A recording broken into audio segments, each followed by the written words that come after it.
Dominus vobiscum, sequentia Sancti Evangelii secundum Ioannem.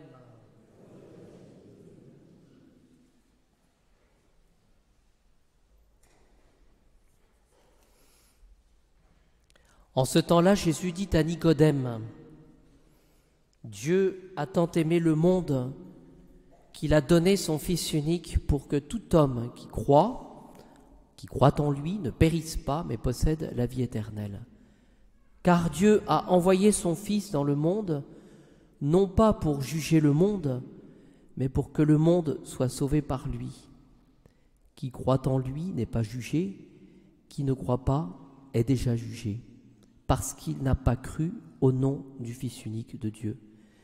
Et voici le jugement, et le jugement le voici, la lumière est venue dans le monde, et les hommes ont mieux aimé les ténèbres que la lumière, parce que leurs œuvres étaient mauvaises. En effet, tous ceux qui font le mal haïssent la lumière et ne viennent pas à la lumière, de peur que leurs œuvres ne soient dévoilées.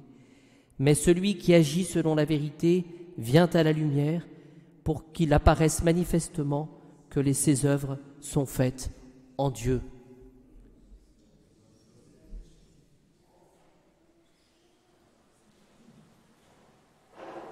Je célèbre la messe pour le repos de l'âme de Monsieur Henri de Domessy.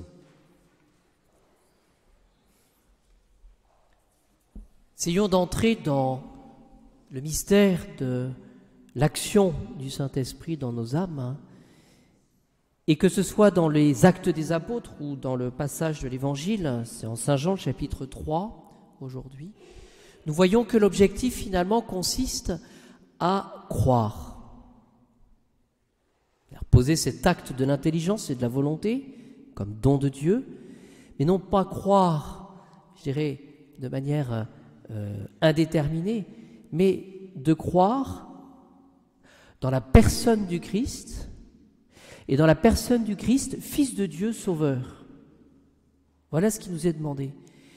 Et de manière tout à fait concrète, il nous est demandé, au-delà de nos fautes, de nos imperfections, de ce chemin que nous avons pour gagner le ciel, que nous mettions finalement le Christ Jésus à la première place. C'est cela qu'il faut demander.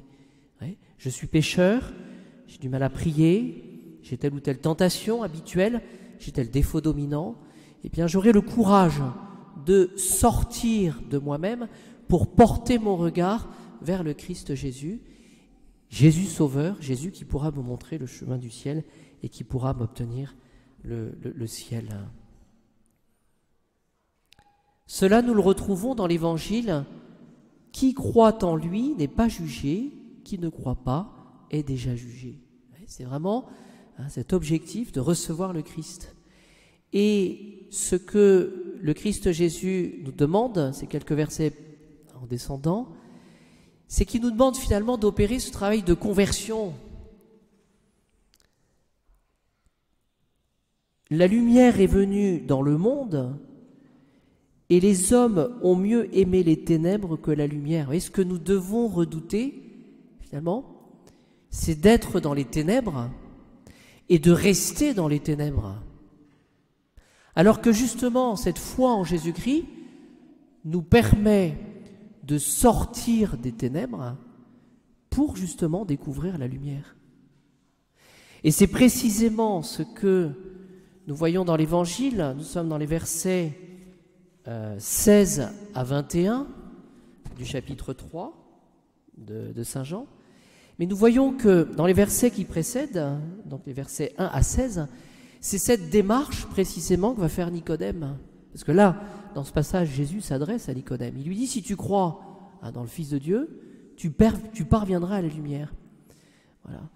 Alors ce qui est intéressant, c'est de voir que dans les premiers versets de ce chapitre 3, eh bien Nicodème, c'est le chef des Juifs, c'est le chef des pharisiens. Alors c'est pas rien, c'est-à-dire qu'il y avait une opposition farouche, justement, entre les pharisiens. Notre Seigneur a parlé d'une race de vipères, de sépulcres blanchis. C'est-à-dire finalement, il y avait tout un travail de conversion à faire. Alors, Ce que je peux vous citer, c'est Saint Jean au chapitre 7, verset 50. Nicodème, celui qui était venu de nuit vers Jésus et qui était l'un d'entre eux.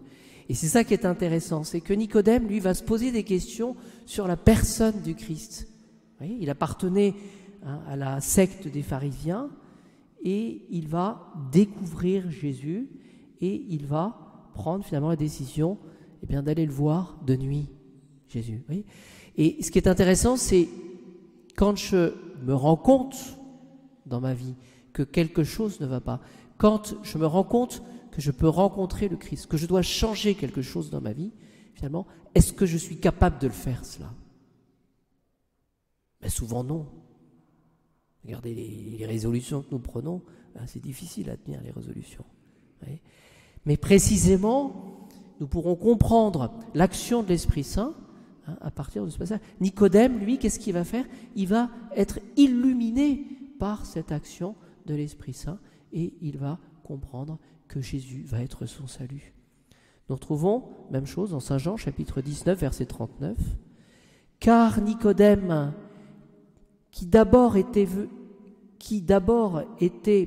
venu de nuit vers Jésus, vint aussi apportant un mélange de myrrhe et d'aloès d'environ 100 livres. » Et ce qui est intéressant dans ce passage, c'est qu'on voit, par ailleurs, que ce Nicodème avait compris ce que le Christ pouvait faire pour lui.